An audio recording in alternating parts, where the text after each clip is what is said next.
서울 여의도의 한 대형 회계법인 건물 로비에 새벽 불빛이 희미하게 번지고 있습니다.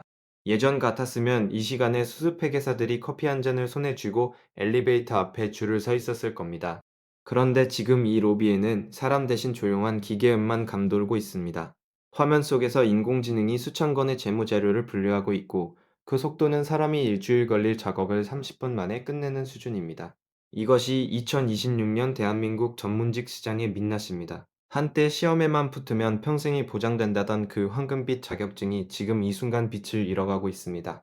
지난해 공인회계사 시험에 합격한 1200명 가운데 무려 70%가 넘는 인원이 회계법인의 자리를 잡지 못했습니다. 불과 몇 년 전만 해도 합격자의 80에서 90%가 대형 회계법인에 곧바로 들어갔던 것과 비교하면 상상조차 하기 어려운 반전입니다.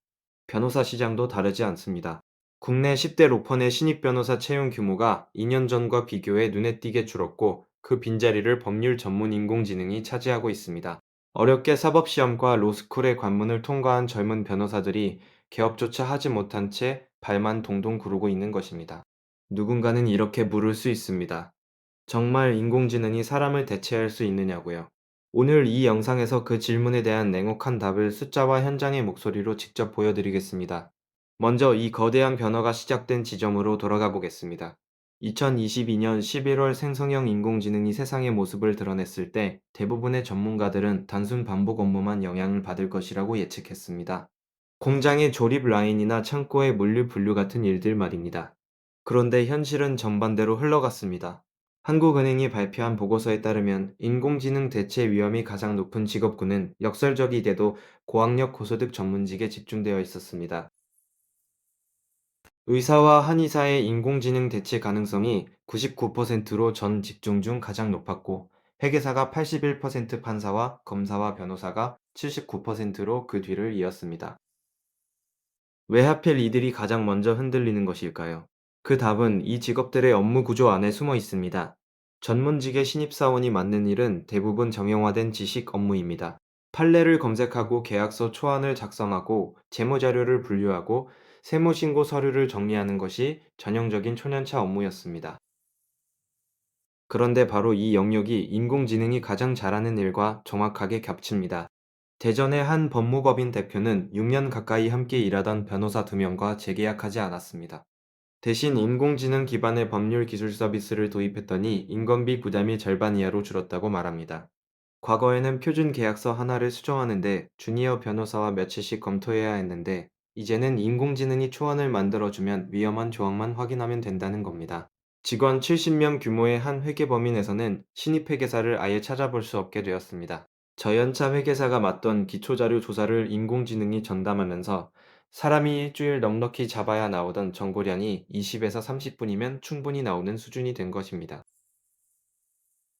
3일 회계법인은 2023년 10월에 생성형 인공지능 전담 조직을 출범시켰고 자체 개발한 대규모 언어 모형을 회계와 법률 분야 번역 업무에 적용하겠다고 밝혔습니다.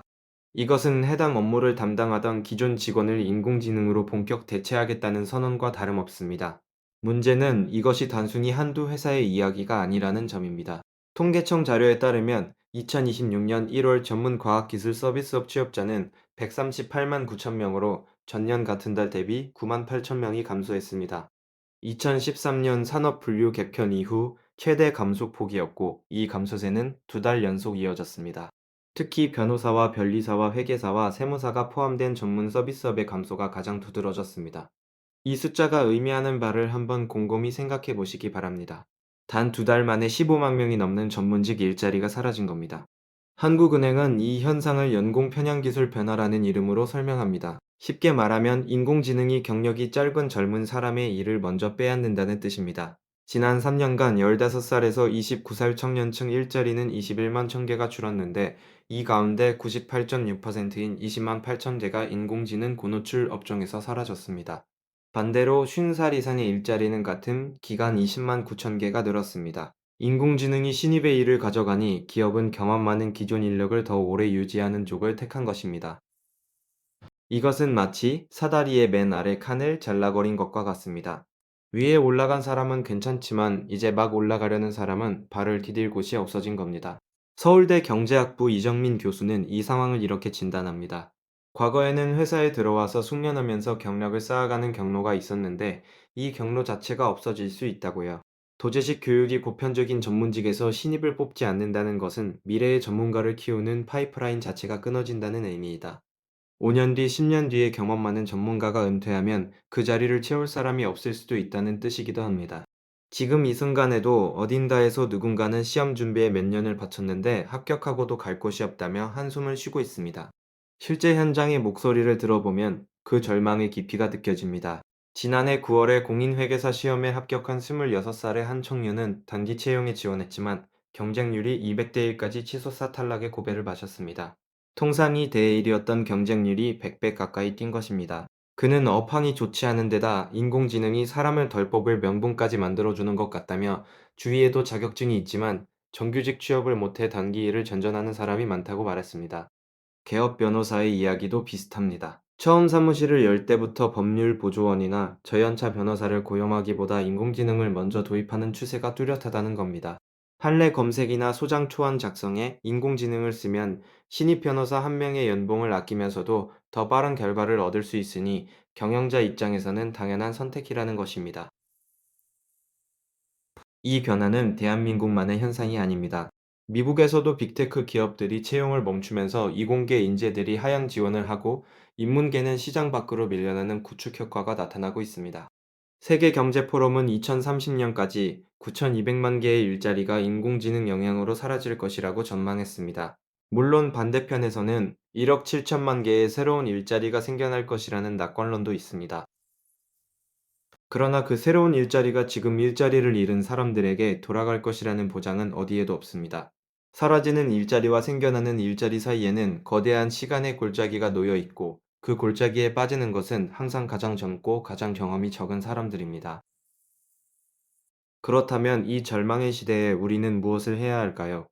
서울대 박종우 교수는 향후 5년가량은 인공지능 발전으로 인해 일자리가 순감할 수 있지만 장기적으로 인공지능이 반드시 필요한 분야와 그렇지 않은 분야가 나누면 오히려 인간이 할 수 있는 영역이 더 넓어질 수 있다고 전망합니다.